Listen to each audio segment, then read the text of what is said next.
ભરૂચના અંકલેશ્વરમાં ઝૂંપડપટ્ટી વિસ્તારની અંદર આગ ફાટી નીકળી હોવાની વિગતો મળી રહી છે, જ્યાં અગમ્ય કારણોસર આગ લાગતા આશરે 8 થી 10 ઝૂંપડાઓ બળીને ખાખ થઈ ગયા. ફાયર બ્રિગેડની ટીમે ઘટના સ્થળે દોડી જઈ આગ પર કાબૂ મેળવવા માટેના પ્રયત્નો હાથ ધર્યા. આગની ઘટનામાં ઝૂંપડાઓમાં રહેલો ઘરવખરીનો સામાન બળીને રાખ થઈ ગયો. સદનસીબે આગ લાગવાની ઘટનામાં જાનહાનિ ટળી શકી છે.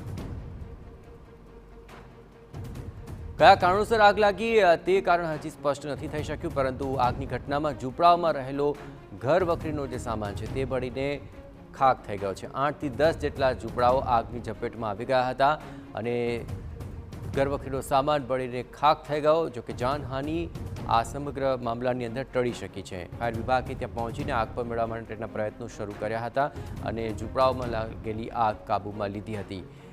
આ સમગ્ર મામલે કયા કારણોસર આગ લાગી તેને લઈને હવે તપાસ થશે.